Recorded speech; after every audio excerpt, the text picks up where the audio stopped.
Ô, Dr. Ricardo, seja bem-vindo no outro Maravilha. lado, cara. É um prazer explorar esse assunto de saúde mental com você. Obrigado, Rocha. Agradeço muito o convite e vamos lá, vamos bater um papo. Então, cara, eu acho que um bom lugar para começar seria sua definição de saúde.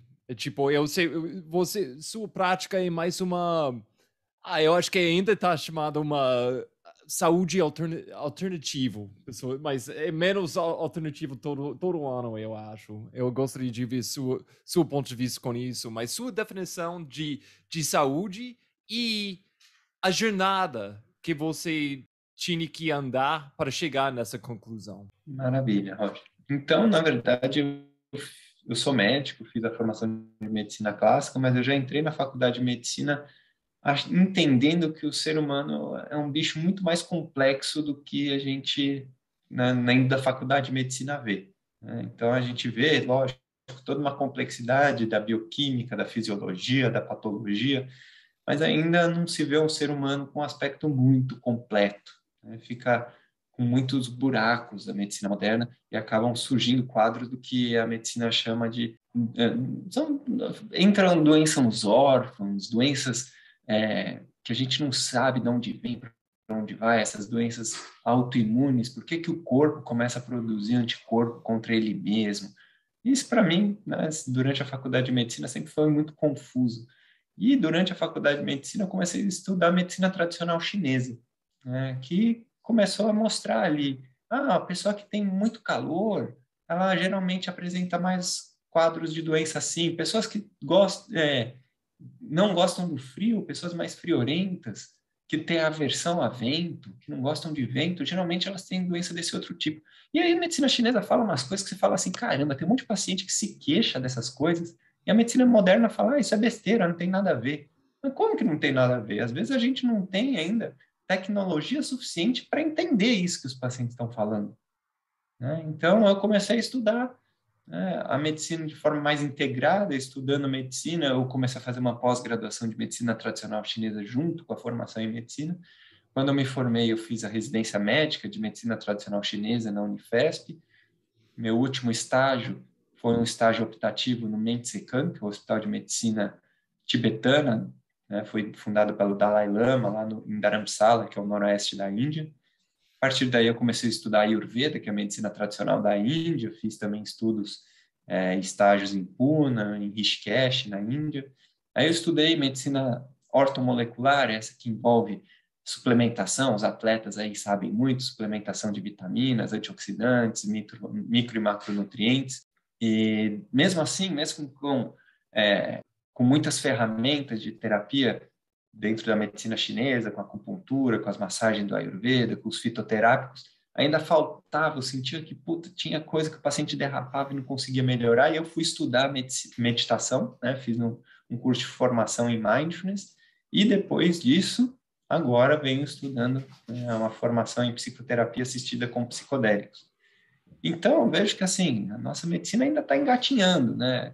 Cada ano que passa, você vê que nossa medicina avança mais para o que as medicinas antigas e milenares chinesa, indiana, tibetana já falavam há milhares de anos atrás, e o ressurgimento de outros tipos de medicina, como os psicodélicos, que também eram usados pelos seres humanos há milhares de anos, que foram, por conta da nossa cultura, suprimidos ali, jogados para uma clandestinidade, para uma marginalidade, e que hoje estão sendo estudados e mostrando evidências positivas. Então, um grande potencial para tratar doenças psiquiátricas, né? Cara, eu tenho que perguntar, esses últimos 2 anos deve ser alguma coisa muito interessante para você como profissional, até às vezes deve ser muito pesados.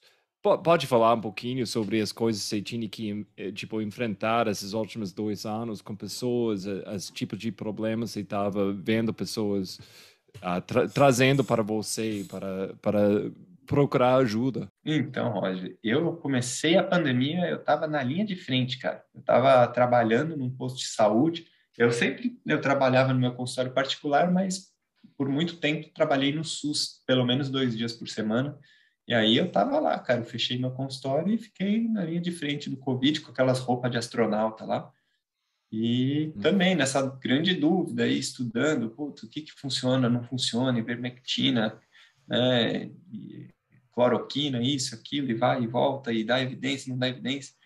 Cara, e aí a gente vê como as pessoas, os pacientes começaram a sofrer, principalmente de doenças mentais, né, por conta de uma incerteza, de um medo, de um isolamento, ver familiares, né, em situações de adoecimento, e profissionais da saúde também.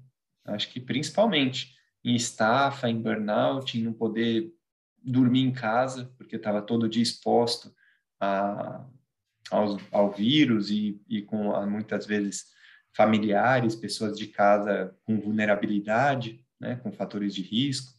Então, Cláudio, foram tempos difíceis aí, né, para principalmente tanto saúde física, mas ao meu ver o que vai deixar mais sequelas e a gente vai ter agora é uma grande onda de doenças mentais. Com isso, eu sei, você tem uma prática e você vai ensinando muito sobre mindfulness, como você falou, você estudou isso um tempo. Como você foi implementando mindfulness com pessoas e, tipo, se foi uma coisa nova para muitas pessoas, você estava trazendo para eles? Ou como você estava usando mindfulness nessa época, esses últimos 2 anos, para ajudar pessoas? Então, Roger, eu era um cara bem desvinculado do Instagram, viu? Porque tinha minha clínica, era concursado no SUS, estava lá, não tinha muita intenção de ficar nas redes sociais, mas eu acabei recebendo convites aí de alguns profissionais, comecei a fazer lives, depois, por conta dessa questão da pandemia, por muito tempo, fiquei fazendo lives de meditação diariamente, né, de domingo a domingo, assim, imaginando que eu poderia estar oferecendo dentro do Mindfulness uma ferramenta para gerenciamento de estresse, ansiedade, depressão, melhorar a qualidade de vida das pessoas. Hoje, e cara, acabou que engatei até hoje. Hoje eu ainda faço as práticas de meditação de segunda a quinta-feira e é muito importante, né? A meditação, ela deve ser associada, né, aos outros tratamentos de doenças mentais, como o uso da medicação, psicoterapia, e, na verdade, um cuidado integral, né? O paciente com doenças mentais vai ter muito benefício com uma alimentação saudável, com atividade física, com desenvolvimento pessoal, relações pessoais, melhora do aspecto profissional, desenvolvimento profissional, maior relação com a natureza. Então, na verdade, é isso, é tentar levar para as pessoas que a gente tem que se cuidar como um todo e principalmente observar e conhecer melhor o funcionamento da nossa mente. A gente nasce com essa estrutura que é a mente, a gente não conhece, a gente passa anos na escola e aprende sobre Guerra da Bósnia, Colombo, Pedro Álvares Cabral, e ninguém fala desse negócio que chama mente, que traz desejos, aversões, felicidade, tristeza, mágoa, angústia. O que a gente faz com tudo isso? Isso ninguém ensina. Né? A gente aprende tanta coisa que muitas vezes não tem nem funcionalidade, a gente nem vê todo dia. E o negócio que a gente está se relacionando todo dia, que é a nossa mente, ninguém fala. Então, Mindfulness é um convite, né, para a gente entrar em contato e aprender a administrar e gerenciar melhor a nossa mente. Como a gente pode lidar com isso? Se tem uma visão, um sonho de implementar mindfulness, tipo, na escola, com crianças, como seria possível? Porque uma coisa, vamos falar bem honesto, nós somos um pouquinho mais velhos, qualquer coisa assim, foi uma coisa místico, muito estranho, pelo menos na minha casa, vem do diabo, tipo, meditação, yoga. Agora está mudando. Agora, yoga você vai achar em qualquer lugar. Mindfulness, eu vou postar a maioria das pessoas ouvindo isso. Pelo menos eles ouviram a palavra mindfulness. Mas como a gente pode espalhar isso e se tem um sonho, isso vai ver alguma coisa comum? Então, olha, o que eu vejo é que, na verdade, o mindfulness tem se desenvolvido bastante, primeiro porque ele se desvinculou de outras práticas meditativas, porque ele é laico, né? Não tem fundo religioso, místico, espiritual nenhum. Né? Mindfulness foi desenvolvido por um médico norte-americano chamado John Kabat-Zinn, e ele fazia meditações budistas, e ele falou, cara, vamos deixar esse negócio laico, sem nada de espiritualidade e religião, para levar isso para o máximo de pessoas terem o benefício dessa técnica. Então, acho que isso é o mais importante, entender que qualquer pessoa de qualquer crença, religião, pode fazer essa prática. E, na verdade, hoje eu trabalho em empresas, né? Eu trabalho com grupos dos meus pacientes e outras pessoas que têm interesse, e eu vejo que é isso, semeando essa técnica para as pessoas, trazendo benefícios para as pessoas, e cada vez essa rede de pessoas que praticam, conhecem e trabalham com mindfulness vai crescendo, né? Então, para mim, o caminho é esse, ir ampliando essa rede de contatos, e quanto mais as pessoas ouvirem falar e fazerem cursos e se conectarem com essa prática, né, a tendência é que a gente vai conseguindo reduzir o sofrimento e as doenças mentais das pessoas. Eu pelo menos, no fim, eu quero falar mais tipo sobre práticas simples que todo mundo pode usar para implementar mindfulness no dia a dia, mas eu, pelo menos, nos últimos 20 anos, eu sempre estou querendo ter uma prática de mindfulness mesmo. Mas como muitas pessoas, eu vou começando, fica animado, e depois umas semanas, vai atrás, cai atrás, eu vou esquecendo, eu tenho férias, alguma coisa assim, e depois uns meses volta, eu vou tentar de novo. Mas é uma coisa que tipo, eu gosto de implementar com minha vida como atleta, com ultramaratonas. E uma ultramaratona é uma coisa, tipo, tem muito, como qualquer esporte, é muito paralelo com vida normal, entre aspas. Você pode aprender muito sobre si mesmo, você pode aprender muito da vida real para implementar no esporte e vice-versa também. É uma coisa com uma outra maratona que acontece, tipo, você vai começando muito animado uma prova. Você tá animado, Eye of the Tiger, você tá indo em frente, você chega na metade e a energia tá diminuindo. E o que acontece muito, muito, muito comum. Todo mundo ouvindo que já fez uma ultra sabe disso. Você vai criando uma coisa na sua cabeça. É tipo uma coisinha. Nossa, eu não comi meu gel. Ou, nossa, meu tornozelo tá doendo um pouquinho. Nossa, eu larguei muito rápido. Eu não consigo manter esse ritmo. E esse pensamento pequenininho que entrou na sua cabeça, se você vai alimentando, de repente, o tornozelo tá doendo muito mais. De repente, aquele gelzinho, não, agora minha barriga inteira tá virando mal. E você vai aumentando mais esse pensamento e de repente, nossa, minha perna inteira tá doendo demais. Nossa, eu tenho que parar porque eu larguei rápido demais. E você começou com uma coisinha e rapidamente pode virar uma coisão e você não vai completar a prova, você vai andar muito tempo, não vai ser que se treinou para fazer. E é uma coisa, eu acho que você está vendo onde eu estou indo com isso, mas com mindfulness que eu aprendi foi tipo, é um processo ainda, mas nessas etapas de pensamentos, onde normalmente no passado eu ia piorando o pensamento e vai crescendo, tem espaço que você pode entrar e perceber, nossa, eu estou pensando uma coisa, tá assim, mas e com o tempo, mais mindfulness eu vou praticando, eu estou vendo esses espaços entre os pensamentos negativos, eles vai crescendo e tem mais espaço para entrar e não controlar, mas pelo menos ver o que está acontecendo antes de virar uma coisão. Então, pode me dar umas dicas de como eu posso melhorar essa prática, como eu posso criar ainda mais espaço aqui com nesse tipo de coisa? Eu acho que, na verdade, Roger, não seria tanto aumentar o espaço entre os pensamentos que são mais negativos. Na verdade, é acolher e cuidar melhor dos pensamentos negativos. Gostei. O que acontece é, a nossa mente, ela traz aspectos negativos para tentar nos ajudar, né? Ela está trazendo, ai meu Deus, o tornozelo está doendo, tipo, fica esperto, lembra do tornozelo aí. Então não adianta a gente querer suprimir, falar, não vou pensar nisso, é só um pensamento ruim, deixa eu tirar isso da cabeça. Na verdade, é você acolher, perceber, falar, pô, obrigado, mente, por trazer essa informação, mas Eu fiz a fisioterapia, eu fortaleci, eu alonguei, fiz o uso de anti-inflamatório, fiz o tratamento, vamos embora. Se doer, tudo bem, a gente para, mas vamos junto. Acho que agora não está doendo, não sei se vai doer. Se tá tendo um incômodo, pode ser que continuar correndo melhora a vascularização, esquenta e o desconforto passa. Vamos lá. Então, acho que é mais aprender a conviver e trabalhar melhor com a mente do que tentar suprimir os aspectos negativos da mente. Quando você tenta suprimir um pensamento negativo e se esquivar num buraco, num espaço entre os pensamentos negativos, você gasta muita energia com isso.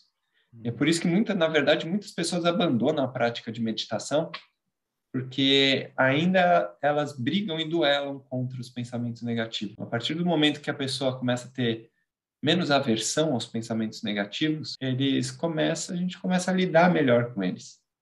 E aí a intensidade deles fica mais leve. Então pensa como se fosse uma criança à noite assustada com medo do escuro. Quanto mais você fala para ela, não tenha medo do escuro, quanto mais você fala, vou me concentrar enquanto ela está sossegada entre os choros dela. Não faz sentido. A melhor coisa que você tem para fazer é pegar essa criança, cuidar dessa criança e falar para ela, tá tudo bem, estamos juntos aqui, não tem monstro não, mas vamos ficar juntos aqui.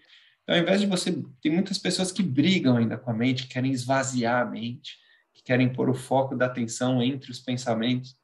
Nada, acolhe sua mente, acolhe os pensamentos, você vai ver que você entra num estado de mais equanimidade, menos desejos, menos aversões, e com isso você fica num estado de mais qualidade mental.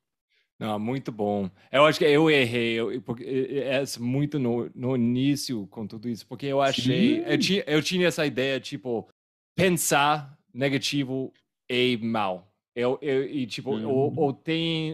Quando surgir um sentido mal, eu sou mal, e eu não consigo fazer isso, porque eu sou zen.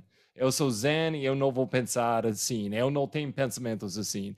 Então, eu passei muito tempo tentando, tipo, ou negar que eu tinha esse pensamento, ou, tipo, não deixa eu ia reprimir esse pensamento. E que eu tô ouvindo você tá falando, é tipo, não, você tem que mas abraçar esse pensamento, sabe o que é, e aceitar. Mas até qual ponto você aceita uma coisa? Quando é uma negativa, você sabe, um pensamento negativo, você sabe que não é a melhor coisa para pensar. É tipo, você vai abraçando, mas... Depois disso, a tendência é que ele fique com menos intensidade. Então, é a mesma coisa com uma pessoa que você julga desagradável no seu trabalho, né? Puta, aquela pessoa, poxa, ela é assim, ela é assada.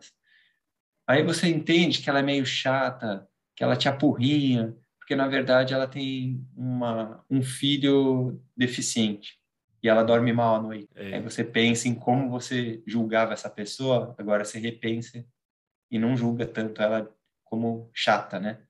Porque agora você se conectou com o porquê ela age dessa forma. Então, ao invés de você julgar os seus pensamentos, a atividade da sua mente, é você buscar por que sua mente está agindo desse jeito. Por vezes, ela está agindo dessa forma porque está faltando nutriente mesmo no cérebro para produzir serotonina e alguns neurotransmissores.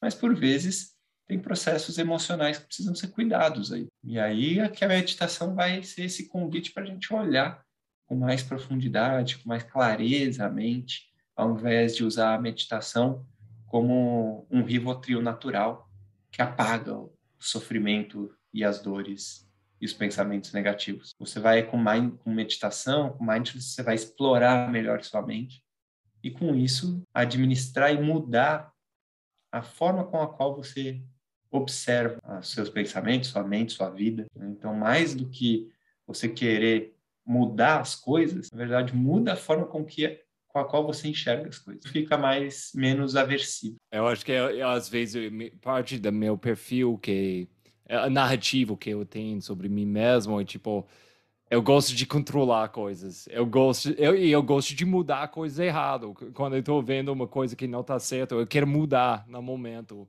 ao invés de dar espaço para acontecer, para entender, mostrar mais compaixão para essa coisa, para mim mesmo, porque eu quero controlar e mudar para o bem o mais rápido possível. E o que você está falando tá me ajudando muito a ver como eu tenho que lidar com essas coisas. Um jeito mais saudável para mim mesmo.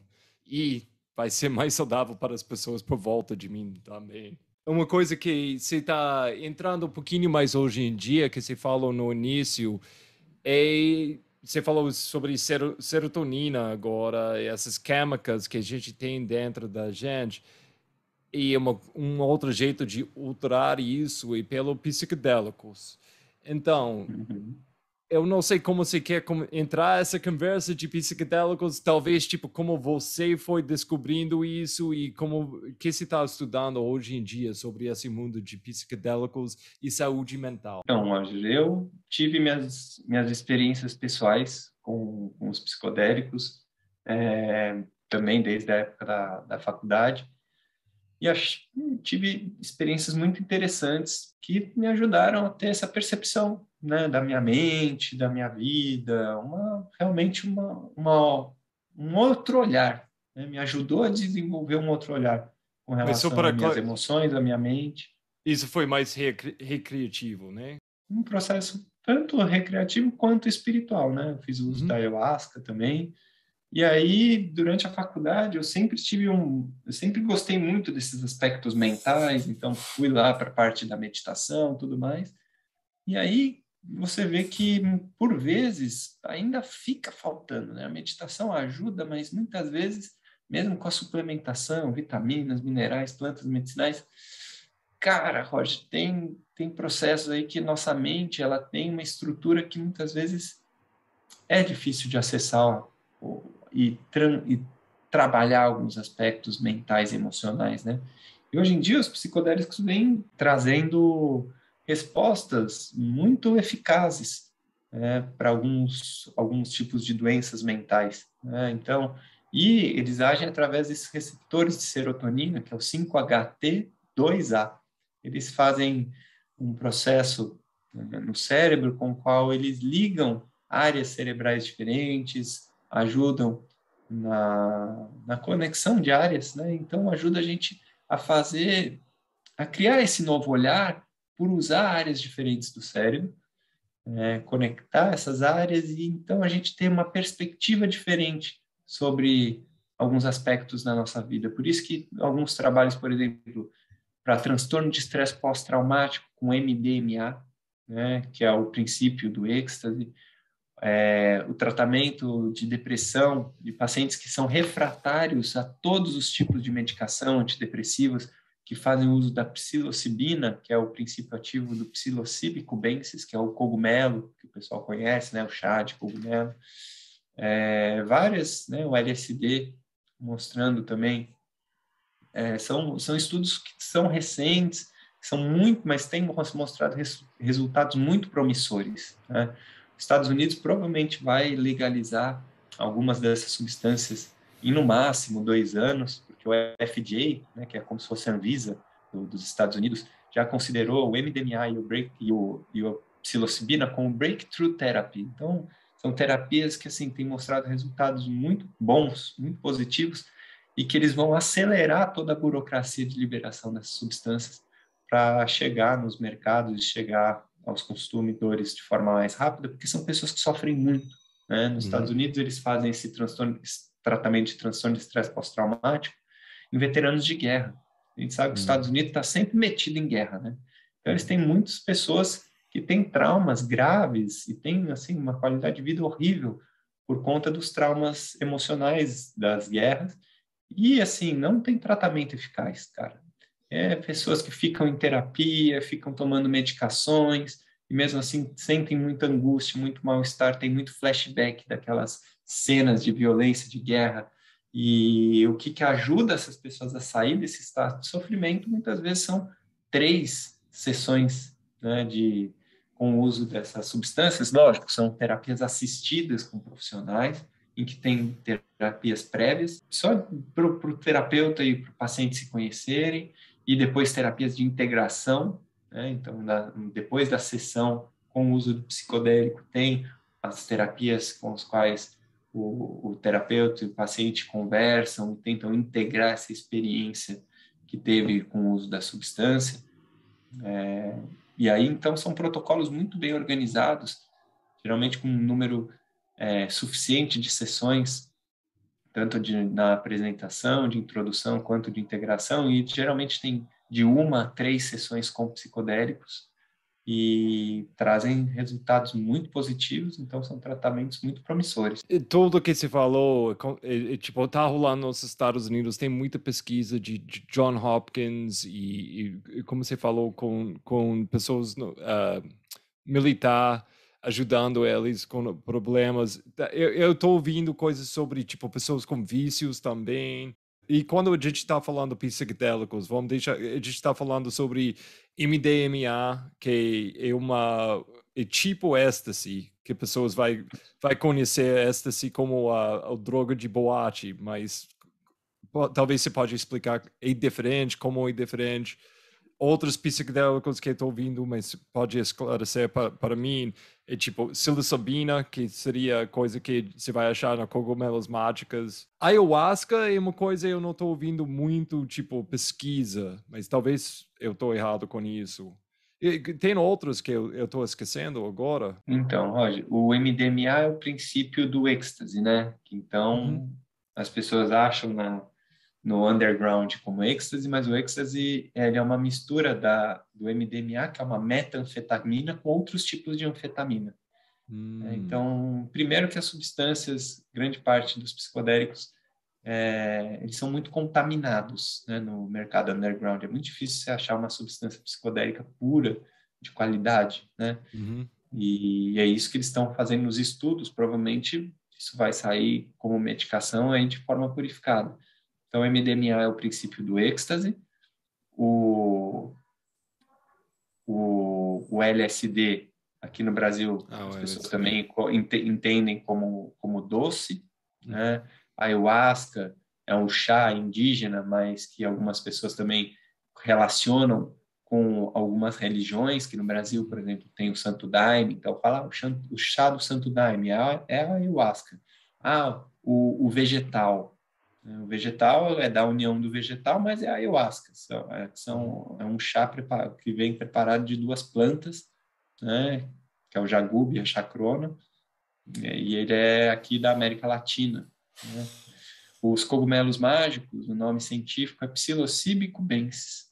O principal princípio ativo do Psilocybe cubensis é a psilocibina, né, que eles extraem do cogumelo e estão colocando em cápsula e aplicando nos pacientes.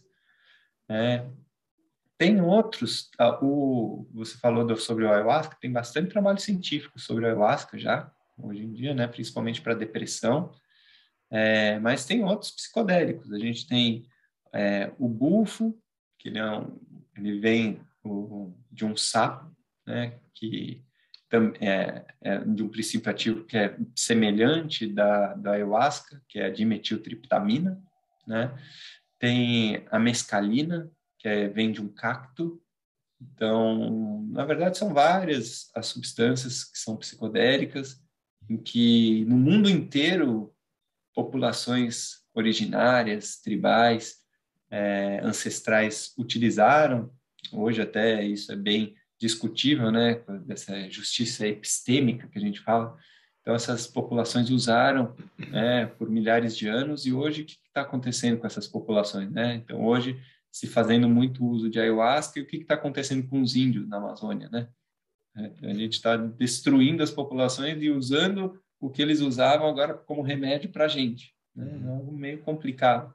Então, os próprios xamãs mexicanos da América do Norte, que usavam muito o Psilocybe cubensis, né, o cogumelo mágico, psicodélicos, mas é isso, tem vários, na verdade, com outros tipos de cactos, né, como o São Pedro.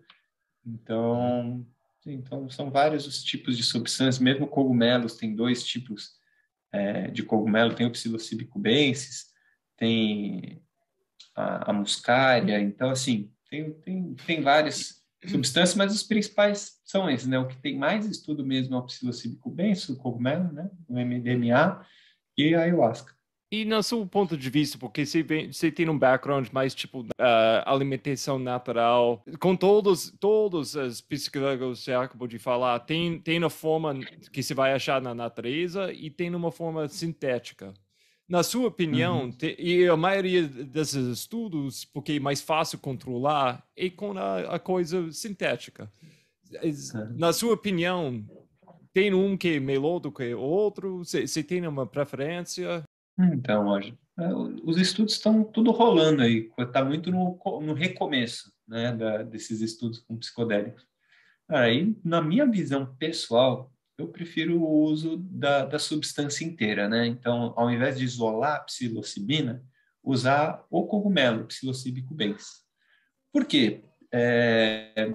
Isso, olhando, comparando com outros com fitoterápicos, por exemplo, o uso de plantas medicinais, a gente tem, por exemplo, a cúrcuma, né? A cúrcuma longo, açafrão da terra, aquele Uhum, laranjinha que muita gente usa. uhum, O que acontece? Hoje as pessoas estão extraindo a curcumina, que é um dos princípios ativos da cúrcuma, e falando, a curcumina é ótima. Tá bom, mas o que tem na cúrcuma? Tem vários curcuminoides, tem uma uhum, centena de curcuminoides. E aí eles agem de forma integrada, combinada. Eu acredito na beleza da combinação, né, das substâncias. Então, por exemplo, o cogumelo tem a psilocibina, mas tem a psilocina, e pode ter várias outras substâncias que a gente nem sabe. uhum. E eu acredito que a natureza faz tudo de forma muito organizada, compostos de forma muito equilibrada, que para mim faz mais sentido do que você fazer extrair um princípio ativo e usar um princípio ativo isolado. Mas, por outro lado, é isso. Quando você isola um princípio ativo, fica mais fácil de dosar, né? De saber a dose certinha para cada um. Porque se você for dar um cogumelo e não for padronizado, quanto que você está dando de psilocibina, né, para um paciente? Às vezes, num cogumelo pode ter X, ou 2x, ou meio X. Então, assim, acho que tudo deve se ponderar, né, Roger? Mas se for para escolher, assim, uma psilocibina ou um cogumelo inteiro, eu tendo a preferir o cogumelo inteiro. Por conta Uhum. disso, o que a gente chama de efeito comitivo ou efeito entourage, que é o efeito Uhum. da combinação dos princípios ativos. A gente vê isso bastante no uso da cannabis medicinal, né? Quando a pessoa extrai, por exemplo, um CBD, os atletas hoje em dia usando bastante, né? Às vezes o CBD como para melhorar sono, melhorar recuperação de treino, mas o CBD é um canabinoide, de vários canabinoides. Tem o CBD, o CBG, o CBN, o THC. E aí, se você isolar o princípio, é interessante? Mas hoje os estudos mostram que quando você usa, tudo bem, um óleo rico em CBD, mas que tem os outros curcuminoides ou terpenos, flavonoides, o efeito é muito mais positivo. Então, eu curto um negócio assim integrado. Assim como eu não acho, por exemplo, para fazer um tratamento de um paciente é só o médico que vai curar, vai tratar. Não. Se não tem um bom fisioterapeuta, um bom nutricionista, um bom educador físico, o médico sozinho, filho, vai fazer Uhum. um trabalho mal ou menos. Eu acredito no trabalho em equipe, assim como eu acredito nas substâncias da natureza que tem toda uma equipe lá dentro. Essa coisa de isolar coisas é uma coisa que eu entendo demais, mas nossa a base de ciência que a gente conhece hoje em dia é por volta dessa ideia. Você tem que isolar alguma coisa, você tem que fazer pesquisa só sobre essa coisa, mas como você está falando, não é só psilocibina, é uma fungi, um cogumelo inteiro. E além disso, tem o solo de onde nasceu esse cogumelo, tem o ambiente inteiro também. E com isso, tem nessa conversa, quando você vai tomando, tem esse negócio, em inglês é set and setting. E como você falou, tem vários grupos de ayahuasca, tem Santa Daime, tem vegetal, tem grupos indígenas, mas o set and setting é muito diferente. E com isso também tem pessoas que já tomou cogumelos na faculdade, e, foi uma aventura muito maluco, você foi para o museu, mas e tinha a viagem muito maluco e não, que doido, uma coisa para falar na próxima festa. Mas o jeito que a gente está falando é mais uma busca de melhorar saúde mental, um setting mais de terapia.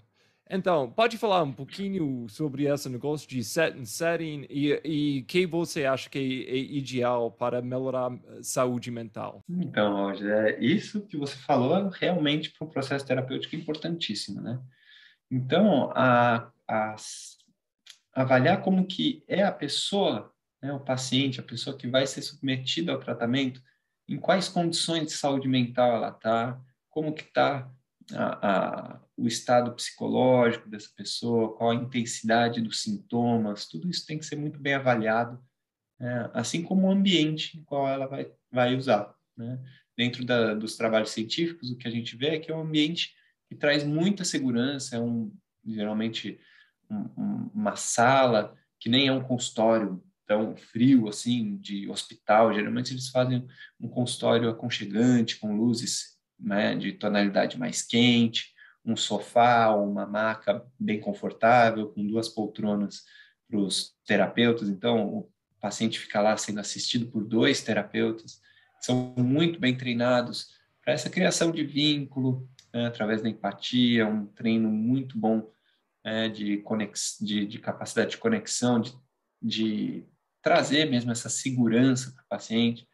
Porque é aquele negócio, o paciente quando toma numa festa, ele vai estar lá curtindo uma festa, mas daí ele vai num banheiro e tem fila para o banheiro, ele fica apertado, aí o corpo fica desconfortável, a mente fica desconfortável, ele quer voltar a achar os amigos e perde dos amigos. Então, assim, um ambiente muitas vezes vai trazer processos estressores, aí a pessoa cai numa bad trip e acaba desenvolvendo algum problema emocional por conta do uso dessa substância.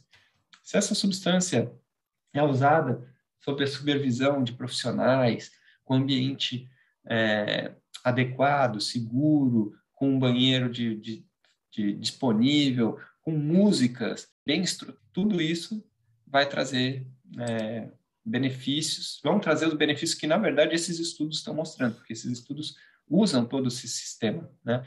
Diferente do uso, muitas vezes, recreativo, em festas, que eu acredito que, até certo ponto, podem trazer benefícios, mas, infelizmente, a gente sabe que pode trazer também malefícios, porque tem muita gente que acaba passando adversidades aí durante o processo. Então, você falou bem sobre essa vivência durante a psicodélico, mas pode falar um pouquinho, tipo, antes você tem intenções, que é uma coisa muito importante, e depois você tem a integração. Pode falar um pouquinho sobre isso também, e na sua ponto de vista, que é melhor jeito, na sua ponto de vista, agora mesmo, de aplicar esses psicodélicos no jeito mais saudável. E depois, às vezes, a vivência é muito, muito, muito forte, além do que a gente pode expressar em palavras agora mesmo. Então, é muito para alguém lidar com esse, às vezes, peso, às vezes, muita alegria. É um jeito de implementar isso na vida real. Então, pode falar um pouquinho sobre isso, antes e depois? Então, já as sessões de preparação são realmente para trazer para o paciente as orientações sobre como que é o processo, né? Isso, assim, ainda no Brasil, isso está tudo só em estudos científicos, né? Uhum. Onde que a gente acha esse tratamento? Não acha, a Anvisa ainda não liberou, né? Mas é isso, estão se formando profissionais para quando, né? E se essas substâncias forem liberadas. Então, as sessões de preparação são para trazer todas as orientações para trazer o máximo de segurança e conforto para o paciente. Orientado, então, que primeiro se faz uma boa anamnese do paciente, avaliando sinais, sintomas, como que, né, o profissional pode ajudar o paciente. É orientado todo esse embasamento, né, fala-se sobre toda a segurança dessas substâncias, né, um baixíssimo risco, por exemplo, de overdose, coisas dessa forma. Então, fala-se até exatamente isso, do nível de segurança, que é muito grande dessa substância, mas que realmente essas substâncias elas trazem uma experiência muito intensa, tratada como experiências inefáveis, né? Então é difícil até colocar em palavras, impossíveis até de colocar em palavras esse tipo de experiência. Essa experiência ela vai trazer não tem como controlá-la, né? Mas geralmente elas trazem diversos conteúdos, experiências geralmente de processos visuais, muito diferente do que são quadros, por exemplo, de esquizofrenia, que trazem mais experiências auditivas, né? Então, isso também é muito bem explicado, que o processo que você passa durante a experiência psicodélica não é algo psicótico, né? É diferente. São experiências muitas vezes mais semelhantes a sonhos, mais processos oníricos, né? Então, pode trazer um processo conhecido como dissolução do ego, então, que é essa sensação de você se desmanchar e você se juntar a algo uno maior, tá?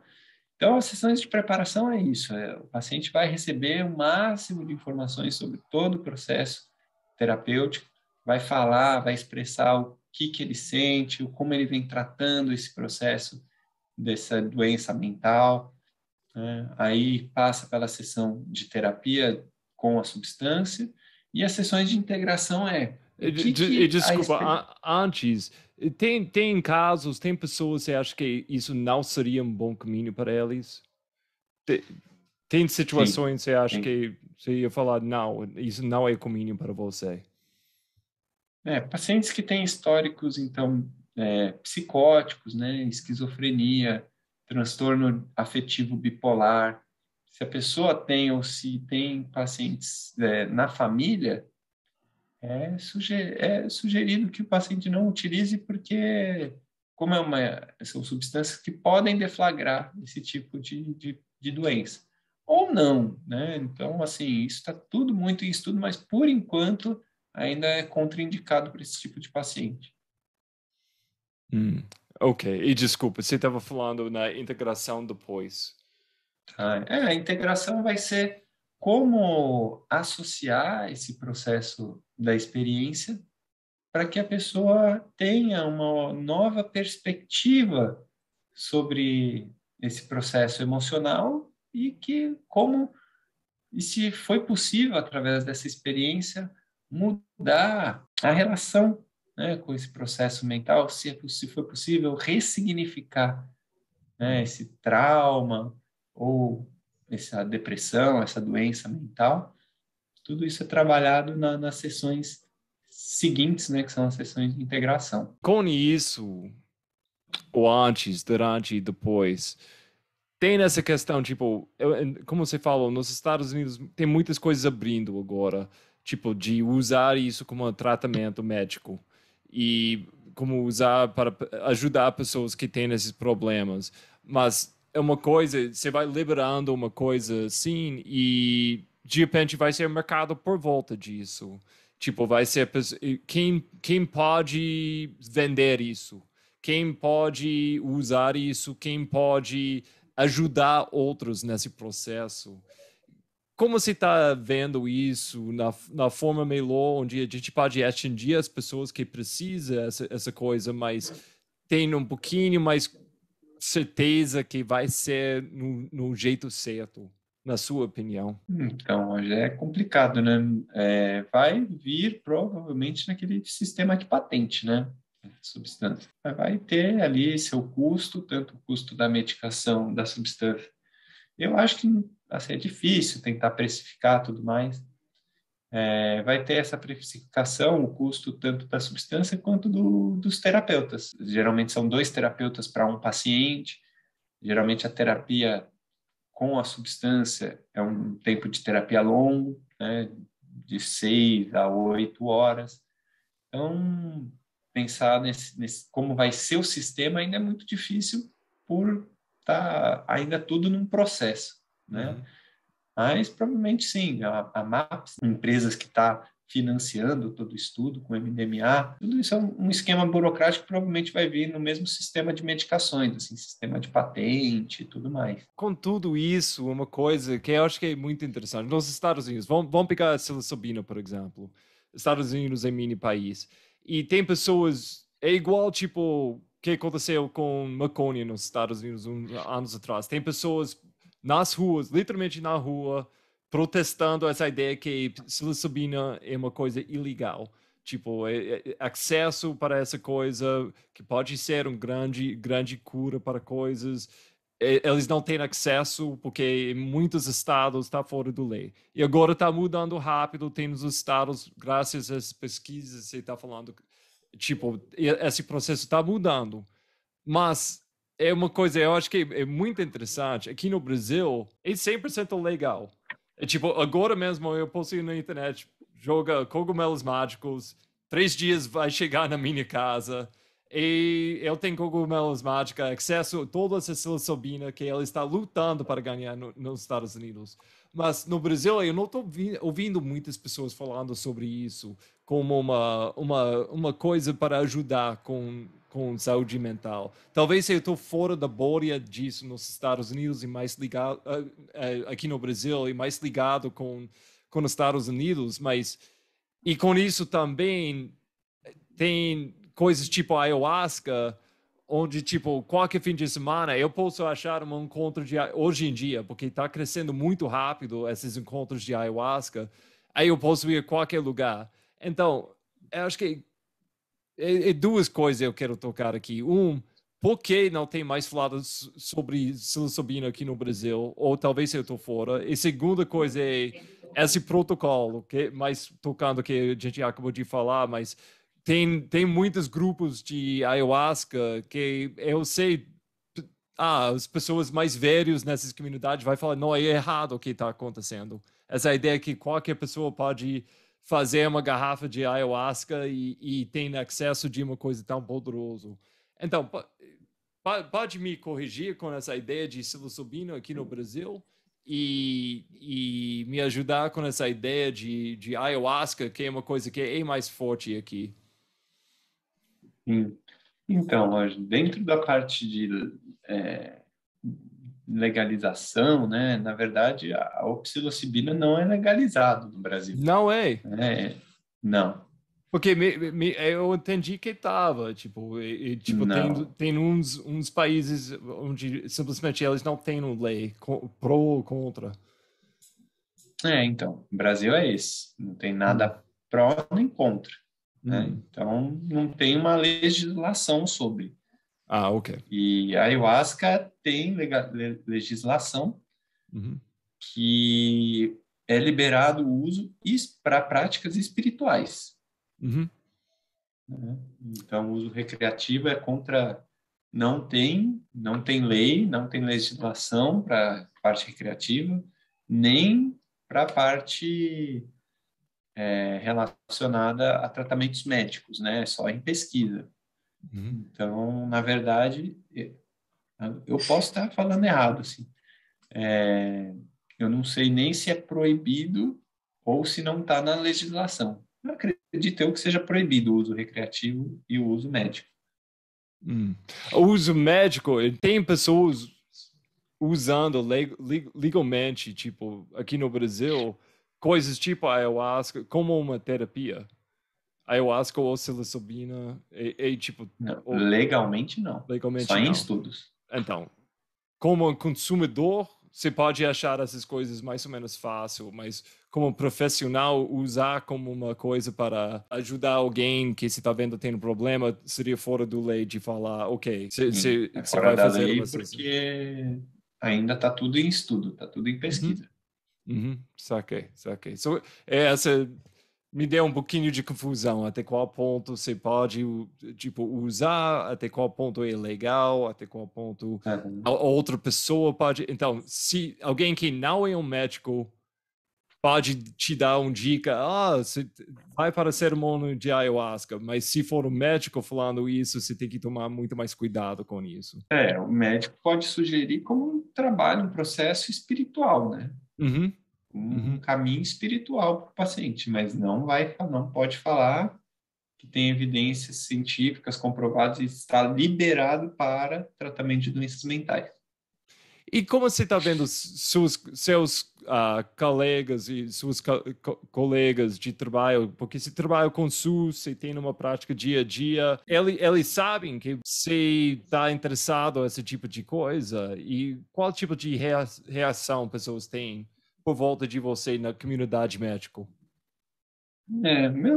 Alguns pacientes sabem, pelo que eu posto nas redes sociais, e sabem que estou numa formação e que, na verdade, essa é uma formação que vai começar a ter esses terapeutas para quando isso for legalizado no Brasil já ter, né, como aplicar isso, né? Então, hoje, né, todo mundo sabe que isso ainda está em estudo, ainda não é liberado, e que provavelmente dentro de alguns anos, liberando nos Estados Unidos, daqui mais alguns anos, né, a tendência é que libere no Brasil, e já precisa ter um contingente de terapeutas para dar conta, porque vai ter tem uma demanda muito grande, né, Hum. de pacientes para isso. Então, alguém que está ouvindo agora, que quer, ela está mais interessada nesse caminho para eles, quais dicas você ia dar? Quais indicações, recomendações você ia falar para alguém? Então, hoje,